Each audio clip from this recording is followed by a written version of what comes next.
I don't even know what to say, but what's up, guys? Start of a podcast. My name's Andres. My name's Efrain. And we've always been soccer fans, so we thought let's use these God-given talents for good to try to be as objective as possible. Yeah, I think we should probably start talking with something about ourselves. It's the first episode. Pretty much, as far as for me, started playing soccer when I was 12. Joined the team in Liverpool. I had no idea about the English league at all. And so I started hanging out with my cousins, who they knew about football in Europe. They all had their team. Since I played on the team in Liverpool, I was chosen on FIFA. That's when my love for Liverpool kind of started. Grew up liking Chivas because from my family. And ever since then, I've just been stuck with soccer. I play to this day. Played in high school. And so love for soccer has continued. I watch these games religiously. And if I could talk to you guys about it and we form a good community and all, talk about soccer, then why not go for it? So here we are. That's my story. Yeah. How'd you get into it? Another point about him is you can see physically he looks a lot like Fernando Torres, especially as a kid. Oh, yeah. So that kind of instilled more of that passion. And I was number 9 on my team. On Liverpool? On Liverpool. And they called me Fernando Torres. I had no idea who that was. And then, I started doing my research and then saw like his highlights. And I was like, He's cracked. top class, Yeah. And so I think he began being my favorite player since. And then from my love for Liverpool just kind of started from there, Then he left us and all that, but we won't get into that. But yeah. Yeah, so for me, growing up, just watching my dad watch soccer, created a passion for it. Obviously, as you can tell, big Chivas fan. I am biased towards Chivas, that's the truth. I have a little bit too much love for them. I am biased, that's the truth. But I'll try to be as objective as possible with this because I know that we're trying to reach a large audience. And but yeah, grew up playing soccer, just like my boy, my cousin. Since 8 years old, I started at 8 years old, and so we love soccer, and so why not just hop into this? We got a lot of topics to go over. Starting with JUVE. I kind of want to talk about JUVE because JUVE was this team that, probably their last best season was when Ronaldo was there. I think it was 2021 when he left, and 2020, 2021. After that, they just kind of started to free fall. As far as, I think Napoli won the league, and then Inter won the league, or AC Milan won, and then Napoli, then Inter, I believe. And then now they got Thiago Motta, who I thought was really gonna revitalize the squad, completely changed it up, and he started off decently, but now they've just been tying every single game. It feels like, they're the only team undefeated, but they're 6th place. So, that doesn't really get you anywhere, 2 wins out of their last 12 games to me is just not competitive. 2 wins out of their last 12? Yeah. And they've tied 10? Yeah. They've tied, I think they've tied 9 and lost 1. And I think that's just, the loss was in Champions League. But that's just too much ties. At some point, you have to break that. Thiago Motta was a proven coach at Bologna last season, getting them Champions League football, which is not at all. They're only 2 points ahead, or 2-3 points ahead of Bologna now. Yeah. So and that was interesting. The game against Bologna was really interesting. It was 2-2, and Thiago Motta got a red card. And I feel like he got that red card just out of spite because he was kind of frustrated at the fact that, he came to a better team, right? He left this team to come to a better team in theory. Yeah, he had something to prove. And he didn't prove it and let his emotions get the better of him, I feel like. Yeah, but moving on from, in brighter, I guess, terms, they beat Man City recently, which Man City's in a free for all for themselves. Isn't saying much because they've only won 1 game in like their last 10. So, it was a good time to play City in the Champions League. Yeah. And maybe it's a plus for Juventus, but for a team who should be dominating in La Serie A. 6th place is not good enough. Other teams, Napoli, Atalanta, and Inter, especially Inter, played Lazio. They beat him 6-0. Yeah, and Lazio's not just like a boot, like a trash team. They were tied in points. Yeah, and they big win. Smacked them in their own backyard. So, I think Inter's going in really strong. Atalanta, they won 10 straight consecutive games. First time for them to do that. That's record breaking for them. They're in good form. They played Madrid. Madrid's got world class players. They'll show up if it comes down to it. Mm-hmm. They gave him a good fight. They should have tied. Rategi had a play at the end. He missed. And he missed it. He missed the sitter. Yeah. But it was a hard ball. It was a hard ball. As a striker, I understood it. But Inter coming back at that 6-0 win against Lazio, which is not an easy game. I think Inter is just right now like one of the best defensive teams in the league, in the world, honestly. I think they've only received 1 goal in the Champions League. Or I don't know, because I think they lost the last game. But I think they haven't been receiving that much in the Champions League. That was they were definitely right under Liverpool as being one of the best defensive teams without having a loss, and I believe they lost the last game. They've only received 1 goal. Yeah. 7 goals. 7 goals isn't super good in 6 games, but they've only received 1 goal. So they've been really good defensively. Okay. I think they just need to get better offensively. But yeah, we'll see. We'll see where cracks on. I really thought Napoli was gonna the way that they started. I really thought they were gonna push, and then I thought Atalanta was gonna struggle because they lost Coupe Miners, but they did get Charles de Ketelaere on a full-time contract, not on a loan, and he's been clutch for them. Lookman has to leave at the end of the season. Lookman has been looking. Yeah, I'm like, look, man. he's nasty. They've been talks about Arsenal, which I think would be a good transfer because they need a left winger. I don't think Martinelli and Trossard. I don't think they're cutting Arsenal is not it. I like his style. I like his pace. I like the idea of him because he's young. He's fast and Brazilian. electric, but he's just not. He hasn't been progressing. No. And for Arsenal, if you want to be, if they want to compete in the Prem, which they've been trying to, you need a good left wing to help out. Saka can't do it all. Mm-hmm. They barely have a striker. You're probably expecting more from Martinelli. That's my cat. That's Biscuits. Biscuits. She collects data for us. She was dropping off some data for us. Alright, good looks, Biscuits. Alright, moving on from Serie A. Like we said, we're Chivas fans, but although he may be more biased, for me, I don't really keep up with the Liga MX. I do support Chivas, but I'll be a little bit less biased for sure. More objective. Congrats on America, they won. They scraped some wins during those playoffs, but they made it happen. Congrats on them. I didn't really watch the last game against Monterrey. I was hoping big thing for Monterrey because they did the same thing in the semifinal. They lost the first game, came back winning 5-1 against San Luis. But San Luis is San Luis. I think San Luis is a good mid-table team, and I think they definitely overachieved. And maybe because Monterrey beat them pretty comfortably, they have quality players. And I think maybe they went into that final, they showed up. maybe not expecting such a good America. Mm-hmm. But I think America knows how to show up in playoffs. I think they know. You can't win 3 titles without knowing how to play the system. Jardine is a really good coach, and congrats to them.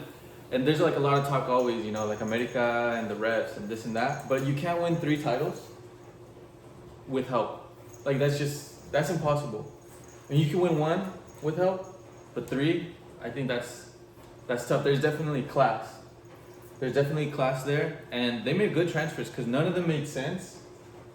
Like at the beginning of the season, like Aguirre, washed Monterrey player. They brought back Davila, who was good at Pachuca, and then he went to Russia. I think he was at Leon before he went to Russia. He went to Moscow.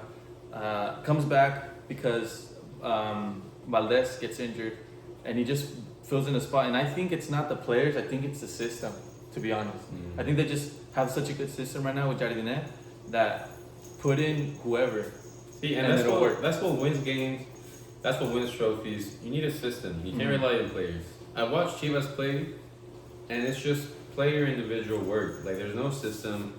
There's no real, no name to their style of play, and it's just You know, it's like watching Sunday League. It's just players doing their individual work. Sometimes you get a cool triangle plays and things like that. You get something cooking. Because they're professionals. But there's no, set in stone, like, this is your style of play, this is what you're going to expect from them. An idea, yeah.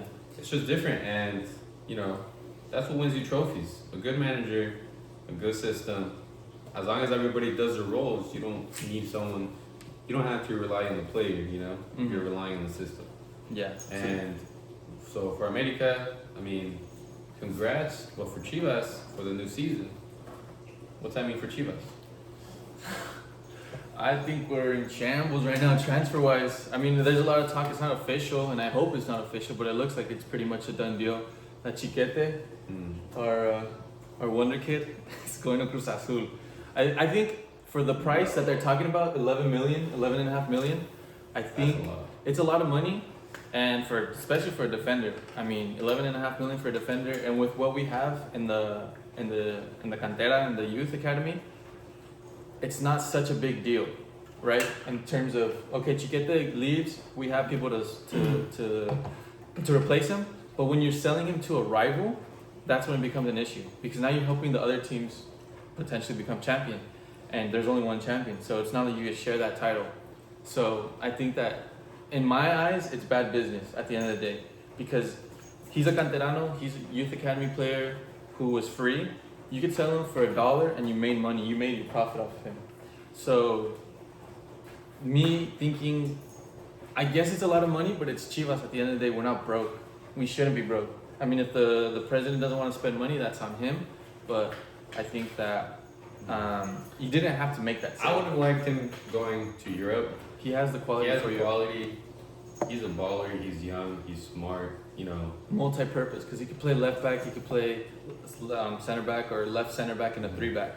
So, if they're gonna make the sale to Cruz Azul just because of the money, it's gonna suck because now you just made that team even stronger. But you better put that money to work. And invest it well. We already got another young center back from Minnesota. I want to say he's like a Mexican American, I believe. Don't quote me, because I have not been looking at this stuff because I'm mad right now. I'm mad, I don't want to look at it. But he's a young center back that they're saying that a lot of people are saying he's better than Chiquete, which is not true. I mean, Chiquete is a selección player. I think people are just hurt because at the end of the day, he asked to leave. Mm-hmm. So that's what they're saying, that Chivas weren't trying to sell him to Europe, and he said, okay, if you're not going to sell me to Europe, I'm out. Tell me wherever where I'm gonna eventually go. And so it is what it is. But I want to talk about Pachuca. Pachuca going into the final of this Intercontinental Cup, the FIFA Club World Cup, what used to be the FIFA Club World Cup, beating Botafogo, who just won the Libertadores, which is no easy task. I mean, Botafogo has Alex Telles, who didn't play against Pachuca, but there's still a good squad. They have a lot of players that play for Brazil right now for the national team, which is rare for a Brazilian team to use. Alex Telles? Yeah, they have Alex Telles. Yeah, he was with Ronaldo Al Nassr. But I think it's really impressive to have players on a Brazil, on Botafogo playing for the selección, because they have so many players in Europe, right? Mm-hmm. And for you to prefer them over them, I mean, they gotta be doing something right. And they won the Copa Libertadores pretty comfortably, to be honest. Their run was pretty. They weren't challenged, in my opinion, and to then go in with that form and with the form that Pachuca had in the league, which was like bottom 3, to go and do that. I mean, that's kudos to Almada. And that goal by what's his name? Idrissi. Oh, class. Double recorte. 2 cuts, boom, near post, top pass to left, and then a big game, semi-final game to do that. I hope he doesn't go to America. There's talk that he might go to America, and if he does, he can't keep getting away with this. I hope not. But yeah, so I mean, Pachuca versus Real Madrid, I think it's an obvious Real Madrid win. But you like seeing the Mexicans against those Spaniards, and it's good exposure from the Mexican league. I mean, you see like, oh, who's this team? Pachuca. Okay, you start looking at who do they play against? Who's there? Yeah. It definitely puts another eyeball, I guess, onto our league, and hopefully the exportation of Mexicans out to Europe. Yeah, exactly. But moving on, La Liga. What are we talking about, La Liga? So, big game coming up. Barca and Atletico. So, First and second. first I want to talk about Barca. Alright, because they were looking super promising beginning of the season. It was literally, everyone was saying Liverpool, Barca, best in the world right now. In Best the in the world. beginning of the season. They were top 2 in the power rankings. It was Barcelona, Liverpool for Champions League, you know? And they were messing teams up in La Liga. Yeah. Messing them up like 5 goals minimum per game. Started out strong. Hansi Flick was him, you know? Yeah. But if you look at the last 5 games, they have 1 dub, 2 draws, 2 L's. And if you want to be able to hold that, you know, first place, when you already have that comfortable lead, you can't be taking L's, you can't be drawing. And look at the positions they put themselves in. They're equal points with Atletico, who Atletico has a game in hand. They're only 1 point above Real Madrid, who also has a game in hand. You're now playing the team who's breathing under your neck, and you're not looking the best right now. Yeah, you perform in Champions League, so I mean that's good for them. It shows that they can show up whenever. But having that big game against Atletico, who have gone on a how many game winning streak? Like 11. 11 game winning streak in all competitions. in all They competitions. haven't had the hardest opposition. Maybe they haven't played the best teams, Yeah. but winning 11 straight games is no easy feat, you know. So Mhm. you gotta give them their credit. Let's see how they do against Barca. It's gonna be a big game. I'm curious to see who's home on that one. Barcelona's home. The Camp Nou. So Barcelona has to win this game. I think. Yeah, if they want, you know, Title. put their, you know, Their stamp on it. if they want the world to know that they're not a force to be reckoned with, and like the way we started, they gotta put in a dominating performance against Atletico, hold that first place in the Liga, and hopefully continues that momentum for them into the Champions League, and you know live up to what they were expected this year. It'd be very disappointing if they just go down this negative spiral, as they've been very unsuccessful the last couple of years. So we'll see how that goes. Madrid will be Madrid. They'll turn it up when they want. They got class players. Sitting at third, but like I said, it's going to be a close title race between Barca, Atletico, Madrid. You know, they usually see, but it's a lot closer right now than just a couple weeks ago. So should be a good one to look out for 4 days from now. But yeah, I think it'll be a good one. I think Barca has everything to lose in this position. I think Atletico has nothing to lose. I think being away, they've caught up from where they used to be. They weren't. I don't think they were top 4. I think at one point they were like 12, 13 points behind Barca, and now they're level on points with the game in hand. So they're not. If they lose that game, it'll be like, you know, that would suck because they've been on good form. But it wouldn't be like the end of the world. I think if Barca loses that game, questions will be asked, and that will definitely be filling everybody's mind. But Atletico Madrid, I think Atletico Madrid might edge this one, to be honest. Just because of the form, I believe in form more than. so you I think, should, you I think think. Atletico is going to win this one? I think it's gonna be narrow, just because Score prediction. Cholo Simeone is very defensive.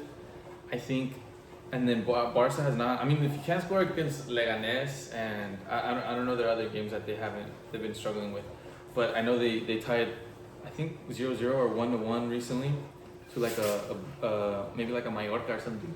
So I don't think that they're doing too good as far as how they started offensively, and then also their defense is not good.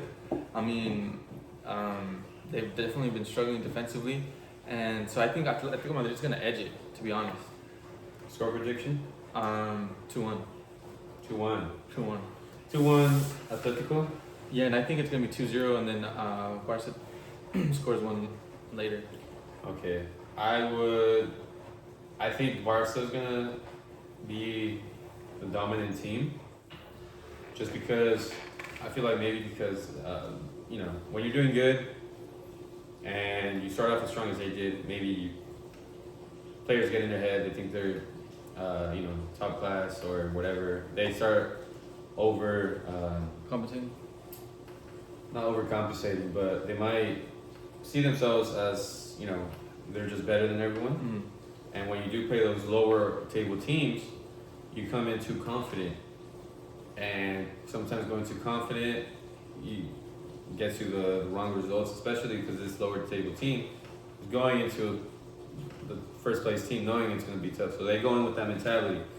And Barca's coming with that mentality of, you know, it's this 18th place team, we should beat them. All right, we can maybe step off the gas a bit. That's all it takes, you know.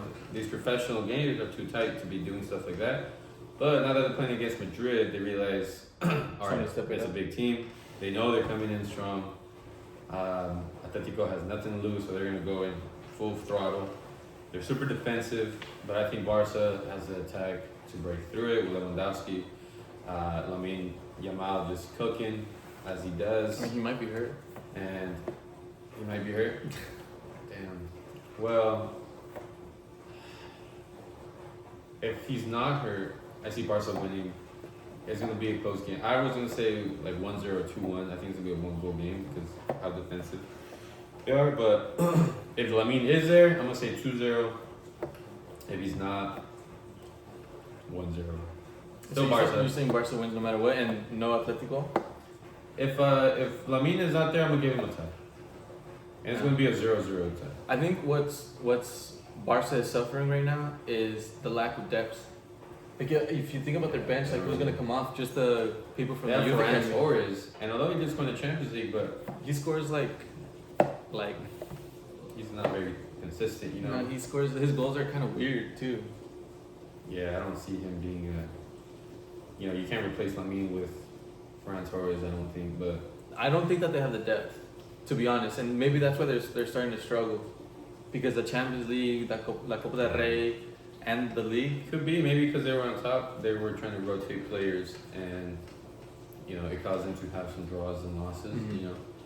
So that could be a huge factor, but I guess we'll see how they do against Madrid, Atletico Madrid. Let us know what your score predictions in the comments below. But yeah, moving on, last but not least, this is a Premier League.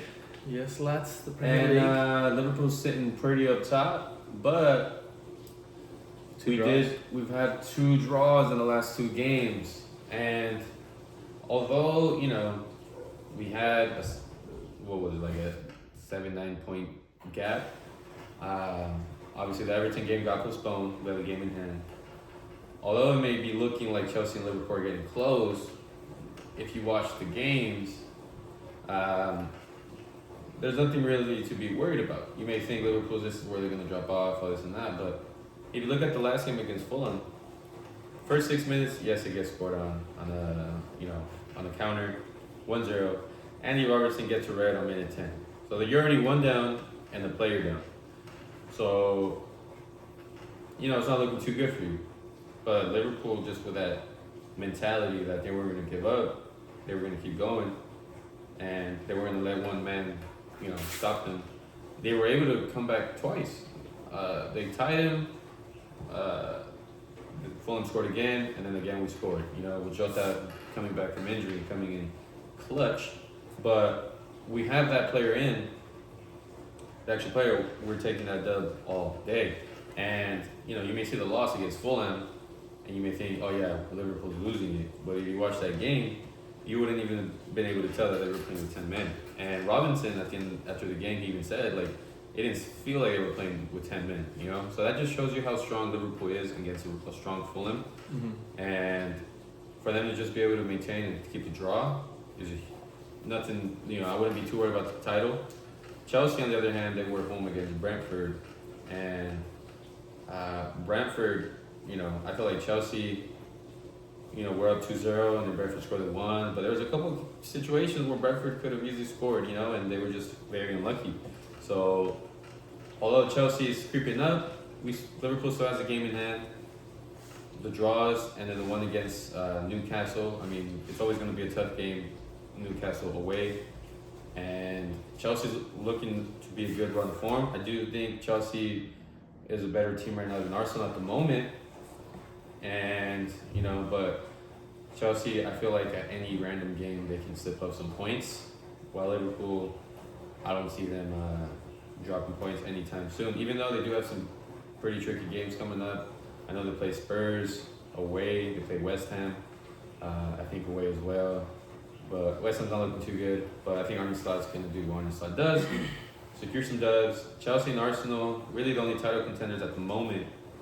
Arsenal slipping away. Should it be Everton at home? Like, you know, if you want to be able to say you're in the title race, can't be tying to Everton away. And Chelsea's looking pretty strong. Maresca's looking like he's, you know, finally working good with his players. They look good. I like how Chelsea's playing. Cole Palmer, you know, staying cold. But besides that, I still think Liverpool don't really have much to worry about. They have a game in hand. They're still 2 points. They win that one. They're up to 5. I see Chelsea dropping points before Liverpool do. But we'll see how that goes. Man City lost against United. Looks like Amorim just switched teams to beat Pep again. I believe in Amorim, to be honest. You believe in him? I believe in him. I think he's going to get them into at least European football. So right now, United's sitting in 13th. So they need... I mean, if you look... Oh, wow. Between 4th and 13th, there's only 6 points. Yeah. So the way they're looking, I mean, although Amorim lost the first... What? I mean, I think he won his first one, and then he lost the next two. He didn't. He tied his first game. He's already had 5 games? I don't know. I think he tied his first game, and then he lost. And then he won, and then he lost. Is that the... No, it says draw, win, loss, win. So before Man City, they lost 2 games. Which was Nottingham. One of them was Nottingham Forest. But I think... one of them was against Arsenal. Oh, yeah. And then it was Nottingham 2-3. And they were home. So, but Nottingham's Forest is looking really good. They're top 4 right now. Yeah, this was his first game. He's had 5 games. He tied to Ipswich, lost to Arsenal. Oh yeah, lost Ipswich. I remember it was 1-0 early on. Things were looking good for Amorim, and then Ipswich managed to get another goal. But it's the first game. You know, you can't judge him off that. He's still finding the tweaks, still working with the players. You got to give him time. But to get a dub against City. But how much was it Manchester United, and how much was it Man City flopping at the end? It was... Because, I mean, the penalty, which was a stupid tackle, and then they kind of just crumbled after that. Because that was a nice goal, though, that last goal. Yeah, Diallo's was nice. But it was more... I think they got into... it was a penalty for no reason, because I think Man City was controlling the game. And then they get the penalty at the end because Manchester United starts to push, and Diallo goes on a run by himself, and then Mateus Nunes comes in and hits him for no reason. He didn't have to do that. Then after that, first Mateus, you know what? That was all Mateus' fault because he passed the ball back. It was too short. Gets the ball, and then he fouls him, and then gives him a penalty. And, so he kind of messed up the game there, and then maybe the morale was down. I think the morale wasn't down. I think it was more like they started to scramble because they're like, we're gonna lose this. Yeah, maybe they were like, all right, we need to score. We were headed, and then during that push, they just got countered and they got that goal in. But I mean, you gotta give some credit to Amorim and his team to stay strong the whole time, manage to just keep 1 goal. But then again, it's a bad City that you're playing against. So yeah, anyone can get points. It's a free for all. But no, I don't think that there's much of a title competition as of right now. I think Liverpool is pretty comfortable, but I really do think Chelsea is gonna give him at least a challenge. I think towards the end of the second half of the season, when Liverpool has bigger games in the Champions League, Chelsea and Arsenal. I think Chelsea has a better, only because I think Chelsea has easier competitions outside of the Prem. Like they're in the Conference League, which is super easy for a Premier League team. Not like completely easy. I mean, there's going to be some challenges towards the end of the season. Yeah, but you look at the budgets of the rest of the teams. Yeah, definitely not. There's a mismatch. So I think Chelsea doesn't have much to struggle outside, and so they're going to have a lot of opportunities to rotate and keep the team keep their squad as fit as possible to go into those big Premier League games with their best foot forward. With Liverpool and Arsenal and potentially Man City struggling with the rotation that they'll have to have in this longer form Champions League, now that it's different, a little bit more games potentially if they make it all the way. So I think that's going to be something that's going to cause Liverpool to think about, should we allocate different situations? Should we go all out in the Prem? Should we go all out in the Champions League? Should we try to be all out on both? I think Liverpool's very competitive to the point where they don't want to compromise either one. They're going to want to go for it all. So I think it's going to be interesting towards the end of the season. I think as of right now, Liverpool is nasty, but there's reason to I see where cause you're coming from. sort of there's a reason to question it. I think Robertson, his numbers have not been as good as before. He just got a red card. He caused the penalty against Southampton really down. But I mean, that was a tricky one because it was right on the line. So maybe he thought it was outside. But it's not the same Robertson as what I'm trying to get at. That back line has been pretty consistent since, 2017, 2018. Alisson, Van Dijk, Ta, and Robertson. The only thing that changed was Konate. For Konate. Yeah. So, is it age? Is it, I don't know. I mean, he's done some mistakes that usually you don't see from Robertson, but he has also provided quality up top. He's giving good assists, crosses, runs, but he's the only one really making those mistakes. With penalties, and he got a red card. So no one else is really doing them besides him, so it makes him kind of look like the sore thumb. But I still think he's been performing well. You put him in any other team, he'll shine. Maybe he's not. Everyone has been doing really splendid with Liverpool, so he definitely looks like the one to blame. The weak link. The weak link. Maybe his age is getting a little best of him, but I think it's too early in the season to kind of just write him off. Give him his time, give him a chance. It definitely, especially right now, I think Simicas is injured. Robertson has a red card. We might have to bring someone from the youth academy, play left back, or we play Joe Gomez, or Kwanzaa. Kwanzaa played right back the other day, so maybe he can play on the left. Do you ever see potentially a 3 in the back? I don't think so. No. That's the way Arne Slot plays. When we did get that red card, he immediately shifted to a back 3, and then he realized we were still getting outnumbered in the back, so he brought Gravenberch back, and he played center back, and he took out Joe Gomez to play on the left. So even he realized the 3 didn't work, he went back to his 4, dropped on the midfield. So I think he prefers the 4 in the back at all times.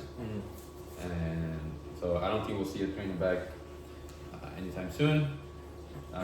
He's one to really stick with the same formation. He likes the players he plays, and he'll rotate once here and then, but his strongest lineup, he likes to have a strong lineup that he likes starting. Get that chemistry of playing good, get your conditioning up.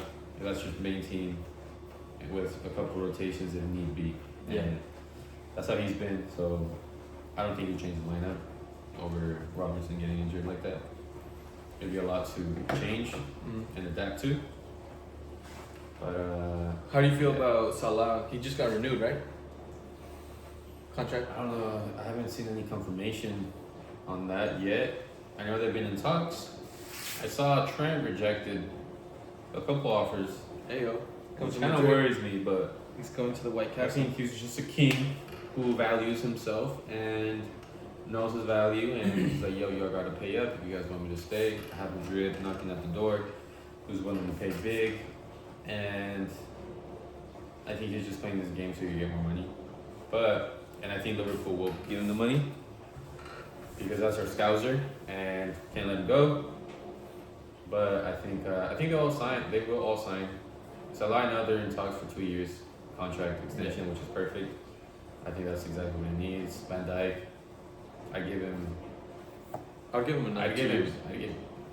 The way he's been looking though, I'd give him maybe 3, just because he's back at his best, And although his age is an issue, but the way he's looking now, he's solid, and I don't see in a year it just goes to shit. You know, give him 2 years at least.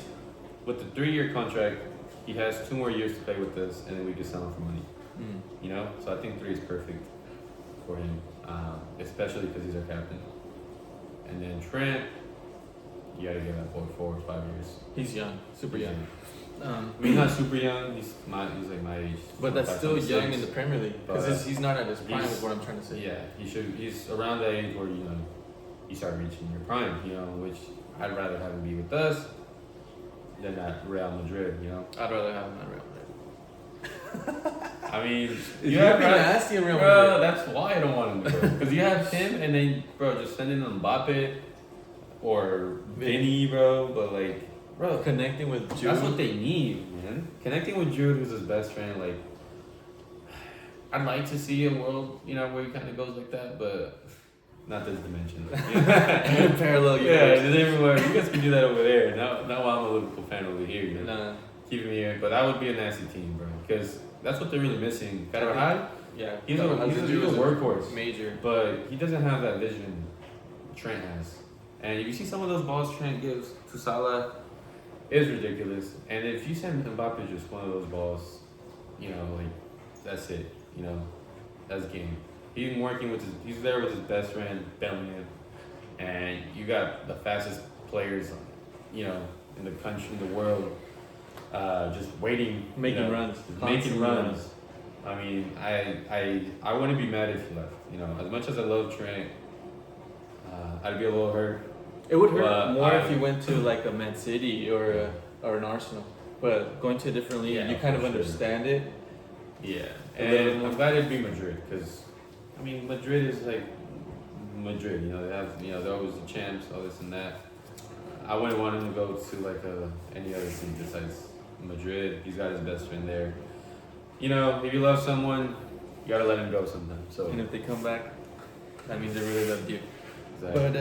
But moving on to Nottingham Forest. Are they the truth? Is this a Leicester City kind of story? A fluke or what? Nottingham Forest, if they make Champions League, that'd be pretty insane. Especially because of their story, how they have 2 Champions Leagues already. Yeah, so they're it's like they're meant to be there. That's where they're back to where they belong. Yeah. And if you told me last season where I saw Nottingham Forest going into this next season, I would have probably told you relegation. I'm gonna be honest. I thought that they had the potential to stay up, but barely. I thought they were gonna be like 17th. Yeah, 17th. Yeah, so they shut me up for sure. Humbled me because they're sitting 4th and gave Liverpool their only loss to put it on the cherry on top. Yeah. And at Anfield too. So, I'm glad they're doing good. I like their team. I like seeing these small teams doing good, I really do. It makes it interesting. For sure. Brighton usually is one of those teams that... But Brighton's been super inconsistent. But they've been super inconsistent. They're sitting at 9th. I think they were at 4th at one point. Brighton and Arsenal are and obviously Man City are to me, the biggest teams. Maybe even Crystal Palace, the teams that have been really... performing. Not performing, underwhelming.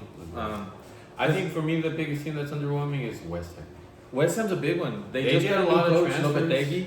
They did a lot of transfers in too. Yeah. And you thought maybe they were going to cook, but they're underperforming. Yeah.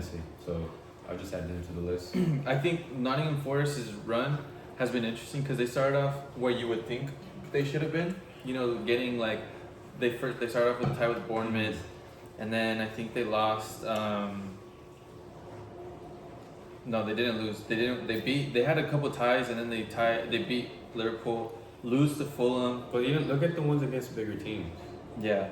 Beating Crystal Palace, Leicester, and West Ham. If you look at the table right now, it makes sense. Because those are all lower tier teams. Arsenal smacked them. They go on to lose against Newcastle, who also has been underwhelming. City smacked them too, which is so then oddly, I thought at that point, okay, they had their run. That's over. But after the Man City loss, they go and they beat United, Man U and Aston Villa. Those are 2 big teams. 2 big, yeah. For positional wise, like those teams, those would be would be a harder challenge. You know, Manchester United with this new system. That game was really interesting. It was like back to back, and then Aston Villa. I think Aston Villa is another team that's been underwhelming. I was about to say the same thing. They're another team that's been under. I don't understand, especially from last season. They were fighting for top 4. They were top 4. They're in Champions League. Oh yeah, they're in Champions League. You're right. And now there's maybe 7. that's the thing. Having that extra hard competition is causing them to struggle in the Prem, because they've been doing decent in the Champions League. They beat Bayern. What's their manager's name again?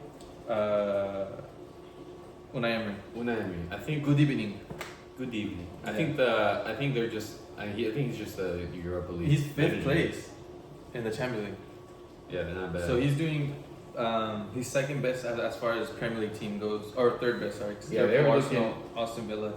Even before this past late game week, I think they were sitting like 3rd or 4th. Yeah. So, definitely underwhelming. Yeah, but I think Unai Emery is safe. He's safe just been as far very as consistent. He's 7th place in the. They're 7th place in the league with -1 goal difference, which kind of tells you that they haven't been good on either end. As far as defensively, I think they're the worst and out of the top 10 teams, and then offensively, very mediocre, which causes them to be 7th place. Yeah, But they are a good team. I think they just don't have the depth. Yeah, and I haven't seen Watkins perform like last season either. John Duran, I think, should be the starter. Duran has been. The thing is, he scores only when he comes in as a sub, really. Well, he started last game. He scored against Nottingham. Okay. I think that was the first game he started, I know. I think he started Yeah, like he a couple, scored. but like not like consistently. He like starts one and then he'll be benched for like 5. Duran only scores bangers though. Yeah. That boy. He's a beast. But To have the confidence to just shoot like that from anywhere and make score. I seen him do a chilena the other. yeah, versus Nottingham Forest. Nottingham And Forest. he almost went in. And it went right above the post. I was like, bro, what? Yeah, he's very athletic. He's just a beast. But Wolves and Southampton both sacked their coaches. Big news. Is that the coaches? Whoever I takes think, that job is screwed. I think it's fair because you're not even halfway into the. You're almost there halfway through the season. You're sitting. You guys are the last 2 place teams. Obviously, it hasn't worked. You got to get someone new to finish it out. I understand Wolves a little bit more, because the Wolves coach, he was there last season. He took over after Lopetegui, and so I feel like, okay, at this point, like, yeah, you should have your system and it should be working, and it's not working. But also, they don't give them transfers. The transfers that they do, they sold their best center back to West Ham and didn't replace him. Southampton just came up, and honestly, that I recall, they didn't do much business. So I don't understand the Southampton sacking as much as I understand the Wolves sacking. And I mean, if you want to be competitive, yeah, it makes sense. Sack them, get somebody new, refresh the squad right before the transfer window to give this next coach an opportunity to do something. Yeah. But at the same time, I think this is a suicide job for either one. Whoever takes over these 2 teams, I think they're going down regardless. I have them both as my teams to go down. That's true. I was there. I had Wolves, Southampton, I think Everton too. But it looks like Everton's barely going to scrape by, which kind of, to me, sucks to see Everton that low, because I remember growing up seeing them like top 10, always competing between that range.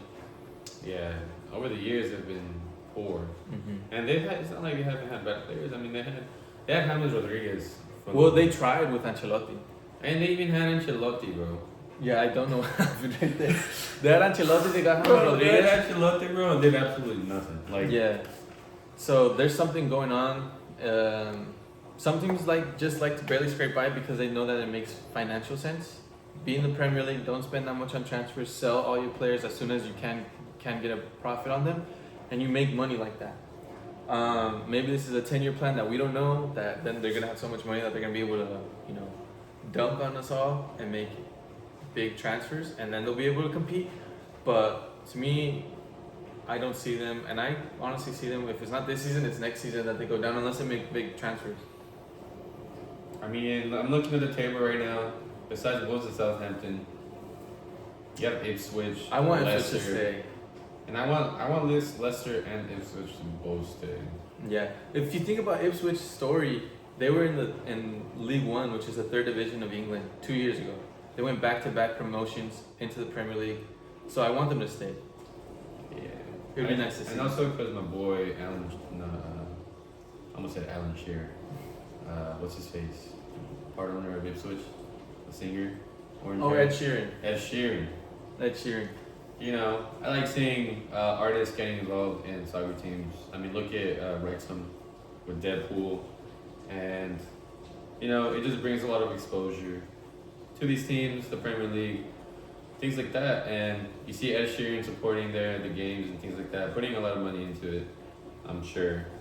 I want to see them succeed, and they're sitting third to last under Leicester, who just got they got Van Nistelrooy. I love Van Nistelrooy. Just because as a kid watching him in Real Madrid and Manchester United, I love them. You know, and was class. So you never know what Leicester could really cook up with him there.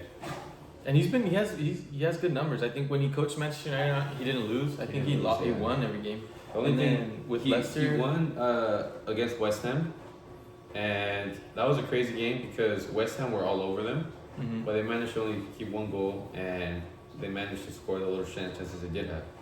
But Vardy is looking like a beast if you give him the space. But then they even tied against against Brighton. And although Brighton's very a tough consistent, team, they're a tough team, you know. Yeah. I'm surprised they lost against Crystal Palace home this game week, but that's a big game for Leicester. But then they go and get smacked 4-0 to Newcastle, which I mean is a tough fixture to go away. But 4-0 is, you know, that's a huge score. So definitely maybe going back to the this is a little wake up call or something. But you know, maybe Van Nistelrooy tried working with something. Well, obviously it didn't work, but we'll see how they go from there. Man U sitting 13th. There isn't many teams above them that you have West Ham and you have Crystal Palace, which usually are around that mid-table anyway. So I don't know, man. I really hope Ed Sheeran doesn't go down, but I hope Everton goes down. No surprise there, but you know, I hope Leicester and Ipswich get their, get it together and bring Everton down. I really want Bournemouth to really push this season. I don't know why. I mean, they have a Mexican. They have Julian Alvarez, but he's injured right now. Hey, they're sitting at 6. So I kind of support them, but I like their coach. He's a young Spanish guy, and I think the Spanish coaches is a new wave. Before it was German coaches. Everybody wanted a German coach. Now it seems like the young Spanish midfielder looks to be the next the new wave. The new Pep Guardiola wave. All his disciples, but I really want to see Brentford. See, you like Bournemouth. I like Brentford. I think Mbomo is a beast. Mbomo. Having my Premier League team. I need to swap my fantasy team. He puts in work. He scored a banger this past game week, just off a counter, but it was top class. The touch to get to beat the last defender. He's got the pace, and then he just confidently just took it under the goalie's legs, and just a solid strike. You know, they have a good team, and Brentford, you know, they usually upset a lot of the stronger teams. Mm-hmm. So they're always. I'm surprised they're 11th. They just don't really succeed. I think it's the funding, because I mean they sold Ivan Toney and they didn't really replace him. So I think right now they're just struggling with funding. Maybe in a couple more years that they've been solidified in the Premier League, then they'll be able to go all out. But who knows? But I think that about does it on this episode. So pretty much went over everything. I don't even know how long it's been, probably 45 minutes of the video, but yeah, you guys will see it. If you don't see it, then I don't know, I'm talking to you because you're not even watching this, but yeah, we're thinking of doing this weekly or if not bi-weekly, you know, before the big games, game weeks, things like that. But yeah, let us know for those that do watch it. You know, we like to you know, we do want to form kind of like a Community. with this. We love soccer. We love keeping up with it. We'd like to meet other people doing the same. You know, we'd like to know your inputs. If you have any disagreement with any of our opinions, you know, we'd like to hear them in the comment section below. You know, so yeah, I think we pretty much covered it all.